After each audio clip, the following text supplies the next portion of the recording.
Hello दोस्तों, welcome to my class. तो दोस्तों हम डिस्कस कर रहे हैं अपने सारे चैप्टर केमिस्ट्री के, किसमें क्या इम्पोर्टेंट है, किसमें किसको ज़्यादा प्रेफरेंस देनी है, किसको ज़्यादा रिवाइज करना है। तो इस तरह के क्वेश्चन हम इसमें डिस्कस कर रहे हैं जो आपके एग्जाम में आने की पूरी संभावना है, और बच्चों को कैसे इसको रीड करना है, कैसे क्वेश्चन करना है, तो हम इन तरीकों के बारे में डिस्कस करेंगे। तो आज का हमारा चैप्टर है 7 चैप्टर, अल्कोहल, फिनॉल और ईथर। तो इसमें से हम क्वेश्चन देखते हैं। पहले हम इस तरह के क्वेश्चन डिस्कस कर लेते हैं, जैसे जो फैक्चुअल क्वेश्चन है, जैसे ये अल्कोहल की जल में विलेयता क्या है। ठीक है, इस तरह के क्वेश्चन हमें देखने हैं। क्या होता है जब मेथिल अल्कोहल एसिटिक क्लोराइड के साथ अभिक्रिया करता है। ठीक है, इसके बाद आपका क्वेश्चन आता है विलियमसन की संश्लेषण विधि द्वारा डाई ईथर बनाने की विधि और रासायनिक समीकरण, ये आपको कवर करना है।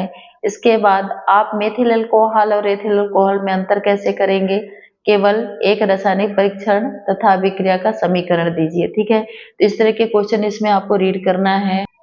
फिर देखो ये क्वेश्चन आ गया, जैसे हमने पिछले चैप्टर में डिस्कस किया था, आणविक सूत्र C4H10O वाले सभी संभव ईथरों की संरचना सूत्र लिखिए। ठीक है, तो मतलब कार्बन 4, 10 हाइड्रोजन और ऑक्सीजन का प्रयोग करके आप कितने संभव ईथर बना सकते हो। तो ये आपको समावेयता में आपको पढ़ाया था, अणुसूत्र एक होगा लेकिन संरचनाएं अलग अलग होंगी। तो इस तरह के क्वेश्चन भी आपको कवर करना है। इसके अलावा जैसे ये दिया हुआ फिनॉल की लीवर मॉन अभिक्रिया का परीक्षण। ठीक है, तो इसको भी आपको जो भी परीक्षण है वो भी आपको अच्छे से कवर करना है। इसके बाद देखिए ये आपका IUPAC नाम है, तो IUPAC नाम हर चैप्टर का इम्पोर्टेंट है, तो सबको आपको कवर करते चलना है। ठीक है, तो यहाँ पे अल्कोहल वगैरह का IUPAC नाम दे रखा है, तो इसको आपको अच्छे से कवर करते चलना है। फिर आपका देखो आ गया ग्रिग्नार्ड अभिकर्मक से प्राथमिक अल्कोहल कैसे बनाएंगे, रासायनिक अभिक्रिया।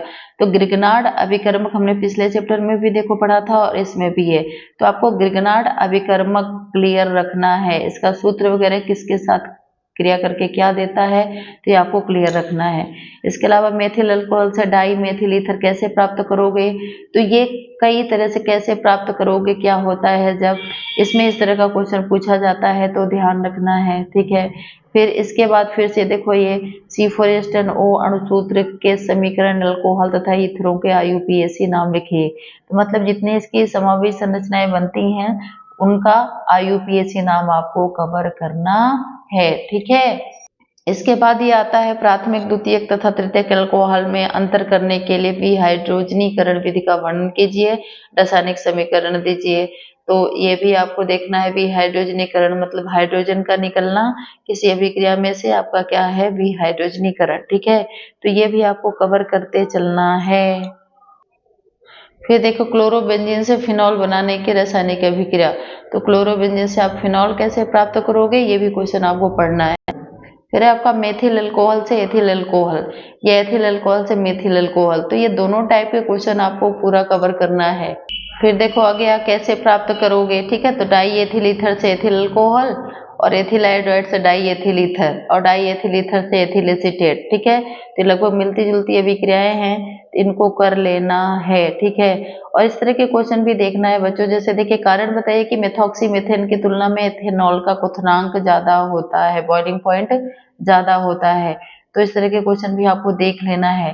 फिर इसके बाद आपको आता है ग्रिग्नार्ड अभिकर्मक। देखो ग्रिग्नार्ड अभिकर्मक बार बार किसी न किसी रूप में आ रहा है, इसको आपको अच्छे से कवर करना है। ठीक है, इसके बाद ये है सैलिसिलिक एल्डिहाइड, क्लोरोबेंजीन तथा टॉलुइन से फिनॉल के बनाने की विधि, रासायनिक समीकरण तथा फिनॉल की इन सबके साथ अभिक्रिया। ठीक है, या फिर क्लोरोबेंजीन से फिनॉल बनाने की विधि। ठीक है, तो ये भी कवर कर लेना है। सैलिसिलिक एल्डिहाइड, क्लोरोबेंजीन ये कैसे प्राप्त करोगे, क्या होता है जब इनमें इसी तरह की अभिक्रियाएं पूछी जाती हैं। ठीक है ना, तो इसको कवर कर लेना है।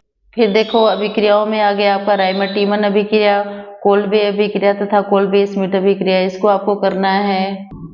इसके बाद आपको ये क्वेश्चन पढ़ना है ल्यूकास परीक्षण क्या है। ठीक है, तो परीक्षण जितने भी है ना, हिंसबर्ग परीक्षण हो गया, ल्यूकास परीक्षण हो गया। ठीक है, तो ये सारे आपको कवर करने हैं। ठीक है, तो ल्यूकास परीक्षण द्वारा प्राथमिक, द्वितीयक तथा तृतीयक अल्कोहल में अंतर, तो ये भी आपको पढ़ना है सही से। इसके बाद आपका आता है एथेनॉल के निर्जलन अभिक्रिया की क्रियाविधि, ठीक है, प्राथमिक द्वितीयक और तृतीयक अल्कोहल के निर्माण का रासायनिक समीकरण, ठीक है, ग्रिग्नार्ड अभिकर्मक द्वारा प्राथमिक द्वितीयक और तृतीयक अल्कोहल बनाने की विधि। तो ये सब आपको कवर करना है, पढ़ना है सही तरीके से। फिर आपका ये क्वेश्चन हो गया, ऐसी दो अभिक्रियाएं दीजिए जिनमें फिनॉल की अम्लीय प्रकृति प्रदर्शित होती है, या फिनॉल की अम्लीयता को समझाइए। इस तरह के क्वेश्चन भी पूछे जाते हैं, तो इनको भी सही से पढ़ना है।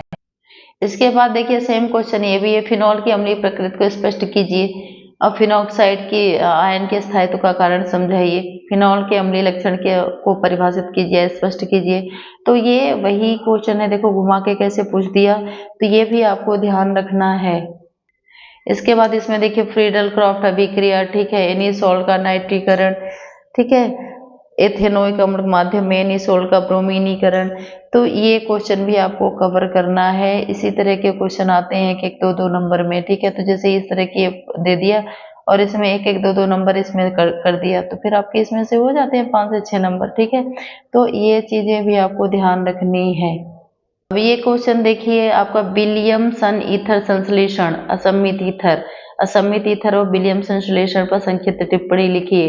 तो ये हम क्वेश्चन पहले भी डिस्कस कर चुके हैं, विलियमसन संश्लेषण अभिक्रिया, इसको आपको अच्छे से कवर करना है।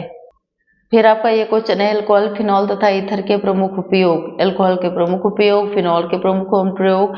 तो ये चीजें भी आपको कवर करनी है, इनके उपयोग वगैरह भी पढ़ लेना है। इसके अलावा देखिए फिनॉल बनाने की 2 विधियां, यह निम्न से किस प्रकार क्रिया करता है। सांद्र HNO3, ब्रोमीन जल, जिंक, निम्नलिखित के साथ फिनॉल की रासायनिक अभिक्रियाएं। तो देखियो ये क्वेश्चन हमने पहले भी बताया था ना कि सीधे सीधे क्वेश्चन नहीं पढ़ना है ना, बस फिनॉल बनाने की विधि हमने पढ़ ली।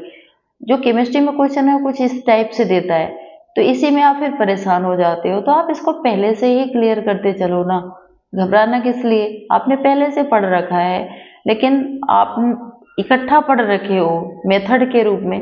तो इस तरह के क्वेश्चन अगर दे देता है तो आपको इसमें परेशान नहीं होना है, उसी को थोड़ा सा अलग तरीके से लिख के दे देता है, होता वही क्वेश्चन है, ठीक है। तो ये चीजें ना आपको बिल्कुल क्लियर रखनी है। कोई भी चैप्टर होता है बिल्कुल सीधा सीधा से नहीं पूछ देता, तो आपको इस तरह से केमिस्ट्री की तैयारी करनी है ना कि आपको परेशानी ना हो फिर आगे चल के। देखो एक अगर लेंदी टॉपिक आप तैयार करते हो उसमें कई सारे क्वेश्चन आपके कवर हो जाते हैं, ठीक है। लेकिन अगर आप बिल्कुल आप डल हो जाते हो, आप ये सोचते हो कि बस सीधा सीधा सा हम पढ़ लें कि उसके डाईएथिल ईथर बनाने की विधि, क्लोरोफॉर्म बनाने की विधि, इस तरह से पूछ देगा। तो जो केमिस्ट्री है ना, देखो केमिस्ट्री सूत्र, फॉर्मूला, इक्वेशन, इन सब का भंडारा है।